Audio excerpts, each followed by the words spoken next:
I was having a really difficult time in the 11th grade in high school, and that is when I figured out that I was trans. I transitioned about 2 or 3 years before trans folk were really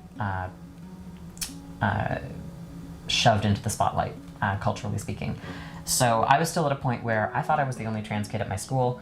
I was literally one of the first patients for the adolescent health clinic in this city. They had literally just opened up.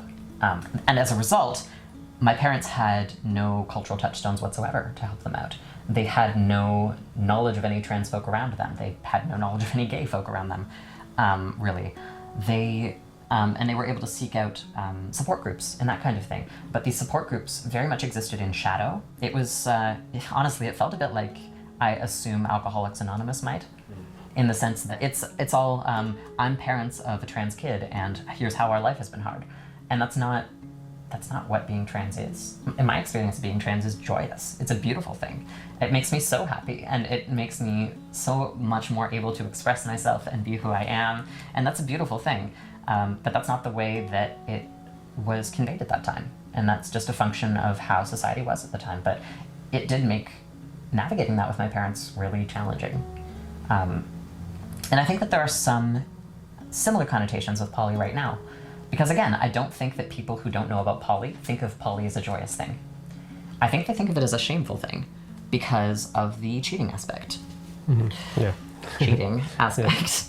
There are some similarities with the queer history and some very stark differences. Mm-hmm. Like, I feel like, I've never been harassed on the street for being polyamorous, yep. Whereas, we have for being trans. Yes. Something that's very easy to hide. Mm-hmm. I was in a long-term polyamorous relationship with a primary partner, effectively, who I lived with. And so everybody just assumed that we were this monogamous couple, and I just basically didn't bother to correct them. Like, I didn't tell my work colleagues particularly, because I was like, it's none of their business. When I transitioned, it's suddenly very, very visible. Like, you look at me, and the trans thing is the first thing you see about me, but for myself, it's nowhere near the most important, and I would say polyamory is far more important. I mean, I have the poly symbol on my wrist, is my second ever tattoo, because it was so fundamental to me. And so that was such a deep, ingrained thing about me, but it's certainly not the first thing that people kind of judge me on. Queer folk are very used to not being the norm.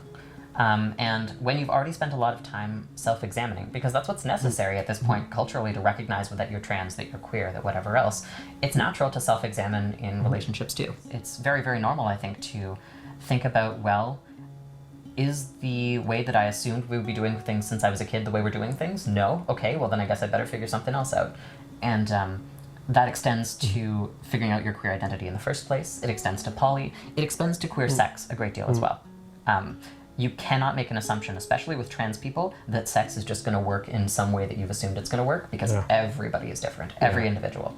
Bodies are different, Bodies are so different. And that's very normal for people who have sex with trans people. Yeah. So you get used to having these very detailed conversations about, cool, all right, so where are we at? Are there parts of your body you'd rather that we ignore? What terms would you like to use? Are there parts of your body that you'd like to use in certain ways? And that's a conversation that, once you get used to having it, it becomes so normalized that you start considering having conversations like that about other aspects of things, I asked someone out about a month ago. I'm dating them now, and they're just really lovely. But when I asked them if they'd like to be partners in the sense of using that actual label, their first question to me was, what does that look like for you? What does that mean for you? Because you can't just assume within these structures what it means to be partners. And I think when you're out of the box in one way, it's so much easier to be out of the box in other ways. Oh, absolutely it is. Yeah.